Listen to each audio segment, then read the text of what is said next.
Subsidies. We've been mentioning this on multiple podcasts, but I wanted to first define subsidies for somebody because again, I'd say credits. I talked to a colonel that's running for Congress, astronaut, and I brought up the word, but I said credits instead of subsidies.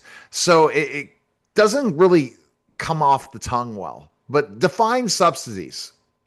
Subsidy, very simple. The government on the ACA, they're offering a tax subsidy that pays for your premium up front. So if your income is such, say you're making 100,000 and you're a family of four, say you're eligible for $1,000 a month subsidy. Say the premium's 1,200. That means that the insurance company, if you take the subsidies up front, will bill you $200 a month. The government pays the insurance company $1,000 a month on your behalf. At the end of the year, they get your income and you do your taxes. There's a special form you fill out, the accountants do, H&R Block, whoever you use, and you literally fill it out. It's the government sends you a sheet and they fill it out and they say, okay, you're fine, or you're owed more tax subsidies, so you get that off your taxes, or you owe some because you underestimated your income. You said you're going to make 100, you made 105, so you owe a couple $100. That's how the ACA works. So what happened, and there's certain requirements. You got to, if you're married, you got to file jointly. You have dependent children have to be on your tax returns for you to claim them. You claim the subsidies on them. There's certain rules. So what happened is they enhanced the subsidies. So to make people making 150, 200,000, family of four in some states qualify for subsidies because they enhanced them during COVID and they expanded it through the year 2025.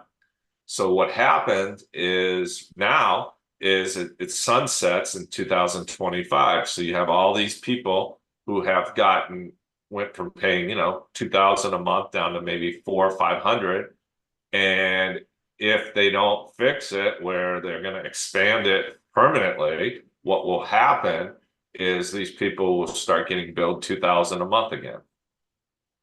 And most people have spent the money, doing something else and never thought of the consequences because we're in America. We don't think about consequences. Why would we do that? So basically, unless Congress gets together and makes that change before January 1st, it all changes. It all changes. And that's why the Senate is causing this, but they see a golden opportunity with the shutdown to try to force everyone's hand. Quite frankly, I lean a little conservative versus liberal, but quite frankly, I feel the liberals are right. They And should. that and that's exactly. Yeah. So I'm Because in total agreement because I see how it's going to affect. You're going to have people running around without insurance. You're going to have people buying these Christian Mingle plans that don't cover hazardous stuff, and there's gaping holes in them, and on these minimal essential coverage plans. And these people are going to get burnt, and it's not going to be good. So what's the latest news? Like what's happening? When is the potential government shutdown? Coming in the next few days, I believe. Really? Oh, wow. Yeah, like maybe at the end of the month, the 30th. So what? Yeah. Yeah. Oh, wow. So, So but that's always been, and so that's it, one of the big things. What else are they the throwing out Senate, there? Go the ahead. Senate, because in the Senate they have to have 60, whatever, 60 votes, Votes. Mhm. because this isn't reconcilable or whatever, where they can just simple majority, where the House passed it because the majority. So the problem is that so the Senate's sitting there going, hey, we have to have a bill that expands the subsidies permanently, and they're fighting over it. But quite frankly, there's quite a few people in Congress and in the Senate who are conservative and think like I do, why wouldn't you expand it? And if you think it through, if you would show the companies that are fewer than 50, actually, it should go regardless of size, they should do it. The companies make their plan unaffordable. Say they have their premium for a family is $2,500 a month. That's $30,000 a year. Right. Say, let's just do this. They have 20 employees, 10 of them are families. That's $30,000 a month. The other employees cost, let's say, $800 a month.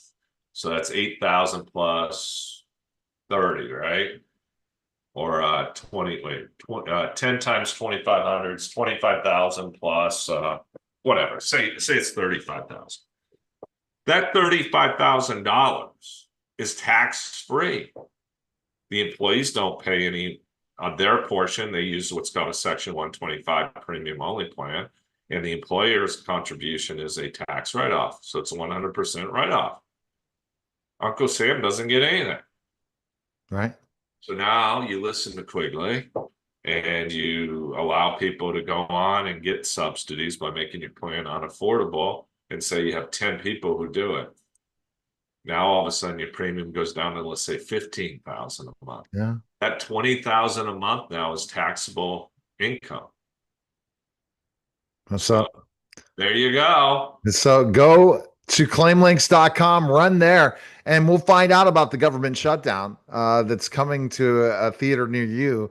And they probably will do it, but I wonder what else is on that bills to make sure that you and I go, okay, hey, listen, we feel podcasts should be taxed at 2%.